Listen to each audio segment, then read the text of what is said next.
ಎಲ್ರಿಗೂ ನಮಸ್ಕಾರ. ನಾನು ಅನಿಲ್. ನನ್ನ ಯೂಟ್ಯೂಬ್ ಚಾನಲ್ಗೆ ಸ್ವಾಗತ. ಈ ವಿಡಿಯೋದಲ್ಲಿ ಯಾವುದ್ರ ಬಗ್ಗೆ ಮಾತಾಡ್ತಿದ್ದೀನಿ ಅಂದರೆ, ಇತ್ತೀಚಿನ ದಿನಗಳಲ್ಲಿ ಈ ಕರೆಂಟ್ ಕಾರುಗಳು ಅವಳಿ ಜಾಸ್ತಿ ಆಗಿದೆ. ಆಮೇಲೆ ಈ ಕಂಪ್ನಿಯವರು ಕೂಡ ತುಂಬ ಕರೆಂಟಿನ ಕಾರುಗಳನ್ನ ಸೇಲ್ ಮಾಡ್ತಿದ್ದಾರೆ. ಅದಾದಮೇಲೆ ಇದನ್ನು ಕೊಂಡ್ಕೊಬಾರ್ದ ಇವತ್ತಿನ ಪರಿಸ್ಥಿತಿಗೆ ಏನೇನಿದೆ ಈ ಕಾರ್ನಲ್ಲಿ, ಮತ್ತು ಆಮೇಲೆ ಯಾವ ರೀತಿ ಇರುತ್ತೆ, ಮತ್ತು ಆಮೇಲೆ ನಾವು ತಗೊಂಡ್ರೆ ಏನು ಬೆನಿಫಿಟ್ ಇರುತ್ತೆ ಅಂತ ಇದರಲ್ಲಿ ಹೇಳ್ತಿದ್ದೀನಿ. ಈ ಕರೆಂಟಿನ ಕಾರುಗಳು ಯಾವ ರೀತಿ ಅಂತಂದರೆ, ಸ್ವಲ್ಪ ಇದು ಪ್ರೈಸಸ್ ಹೈ ಇರುತ್ತೆ, ಮತ್ತು ಆಮೇಲೆ ಕಮ್ಮಿ ದುಡ್ಡಿಗೆ ಇದು ಸಿಗೋದಿಲ್ಲ.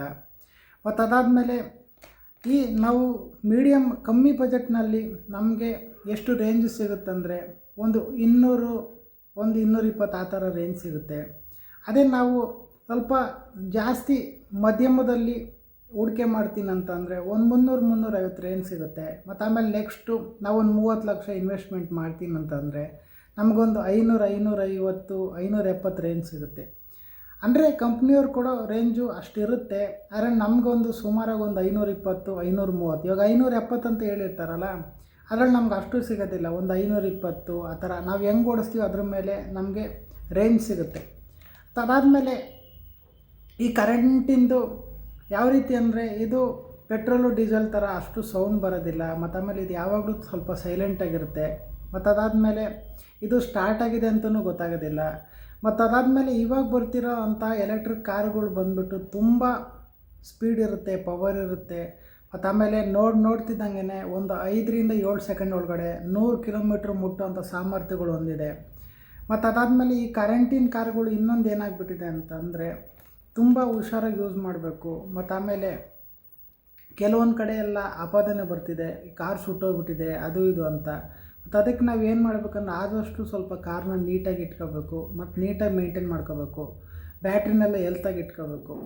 ಮತ್ತು ಅದಾದಮೇಲೆ ಇವಾಗ ನಾವು ಹೆಂಗೆ ಬೇಬಿಟಿ ಮಾಡಿಬಿಟ್ರೆ ಈ ಬಿಸಿಲು ಕಾಲದಲ್ಲೆಲ್ಲ ಸುಟ್ಟೋಗೋ ಚಾನ್ಸಸ್ ತುಂಬ ಇರುತ್ತೆ. ಮತ್ತು ಅದಾದಮೇಲೆ ಈ ಕರೆಂಟಿನ ಕಾರುಗಳು ಇನ್ನೊಂದು ಮೈನಸ್ ಪಾಯಿಂಟ್ ಏನಂತಂದರೆ, ಇದು ಚಾರ್ಜಿಂಗ್ ಜಲ್ದಿ ಆಗೋದಿಲ್ಲ.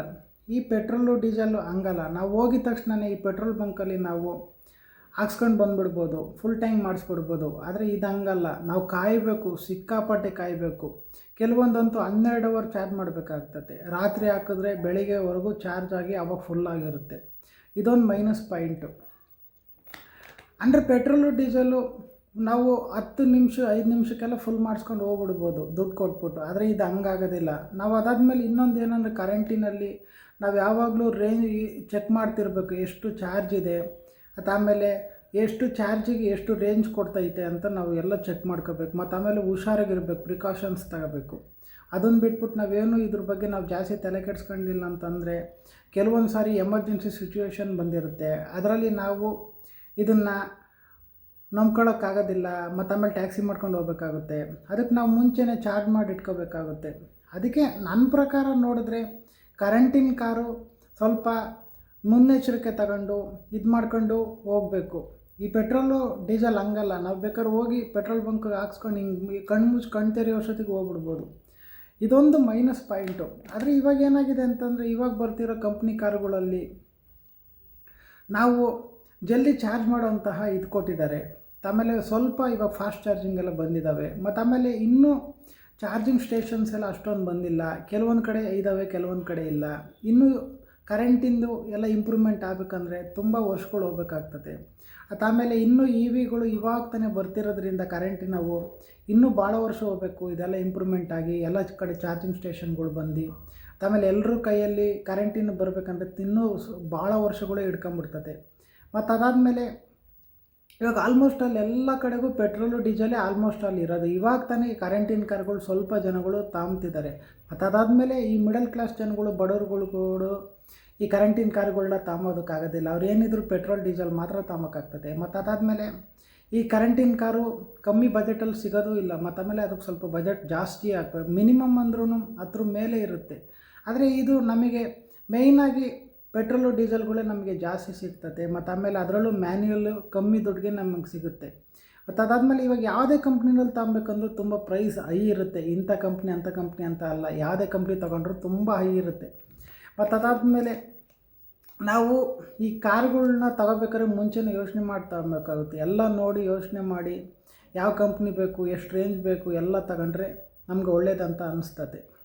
ಅದಾದಮೇಲೆ ಫ್ಯೂಚರ್ನಲ್ಲಿ ಜಾಸ್ತಿ ಎಲ್ಲರೂ ಇ ವಿ ತಗೊಳ್ಳೋ ಚಾನ್ಸಸ್ ಇದೆ. ಮತ್ತು ಆಮೇಲೆ ಇವಾಗಿಂದನೇ ಸ್ವಲ್ಪ ಯೋಚನೆ ಮಾಡಿ ನಮ್ಗೆ ಯಾವ್ದು ಬೇಕು, ಯಾವ್ದು ತಗೊಂಡ್ರೆ ಚೆನ್ನಾಗಿರುತ್ತೆ. ಮತ್ತು ಆಮೇಲೆ ತಗೊಂಡಾದ್ಮೇಲೆ ನಾವು ಮತ್ತೆ ವಾಪಸ್ ಕೊಡೋಕ್ಕಾಗೋದಿಲ್ಲ. ಮುಂಚೆನೇ ತಗೋಬೇಕಾದ್ರೆ ಎಲ್ಲ ರೀತಿ ಯೋಚನೆ ಮಾಡಿ ನಮಗೆ ಕಾರ್ ಅವಶ್ಯಕತೆ ಇದೆಯಾ, ಕಾರ್ ತಗೊಂಡ್ರೆ ಯಾವ್ದು ತಗೋಬೇಕು, ಆಮೇಲೆ ಎಷ್ಟು ರೇಂಜ್ ಬೇಕು, ಮತ್ತು ಆಮೇಲೆ ಏನೆಂತಕ್ಕೆ ಬೇಕು ಅಂತ ಎಲ್ಲ ಯೋಚನೆ ಮಾಡಿ ತಗೊಂಡ್ರೆ ಬೆಟರ್ ಅಂತ ನನ್ನ ಪ್ರಕಾರ ಅಂತ ಅನ್ನಿಸ್ತದೆ. ಅದಕ್ಕೆ ನಿಮ್ಗೆ ಈ ಮಾಹಿತಿನ ಕೊಡ್ತಾಯಿದ್ದೀನಿ. ಮತ್ತು ಆಮೇಲೆ ಈ ವಿಡಿಯೋನ ನಾನು ಇಲ್ಲಿಗೆ ಎಂಡ್ ಮಾಡ್ತಿದ್ದೀನಿ. ನೆಕ್ಸ್ಟ್ ವೀಡಿಯೋದಲ್ಲಿ ನಾನು ಬೇರೆ ವಿಷಯ ತಗೊಂಡು ಅದ್ರ ಬಗ್ಗೆ ನಾನು ಮಾತಾಡ್ತೀನಿ. ಪ್ಲೀಸ್ ದಯವಿಟ್ಟು ಯಾರ್ಯಾರು ನನ್ನ ಯೂಟ್ಯೂಬ್ ಚಾನಲ್ಗೆ ಸಬ್ಸ್ಕ್ರೈಬ್ ಮಾಡ್ಕೊಂಡಿಲ್ಲ ದಯವಿಟ್ಟು ಸಬ್ಸ್ಕ್ರೈಬ್ ಮಾಡ್ಕೊಳ್ಳಿ. ಆಮೇಲೆ ನಿಮ್ಮ ವಿಡಿಯೋ ಏನಾದ್ರು ಇಷ್ಟ ಆದರೆ ಲೈಕ್ ಮಾಡಿ, ಮತ್ತು ಆಮೇಲೆ ಏನಾದ್ರು ಹೇಳಂಗಿದ್ರೆ ಕಮೆಂಟ್ ಮಾಡಿ. ಆಮೇಲೆ ನೆಕ್ಸ್ಟ್ ವೀಡಿಯೋದಲ್ಲಿ ನಾನು ಬೇರೆದ್ರ ಬಗ್ಗೆ ಮಾತಾಡ್ತೀನಿ. ಈ ವಿಡಿಯೋನ ಇಲ್ಲಿಗೆ ನಿಲ್ಲಿಸ್ತಾ ಇದ್ದೀನಿ. ಎಲ್ರಿಗೂ ಧನ್ಯವಾದಗಳು. Thank you so much.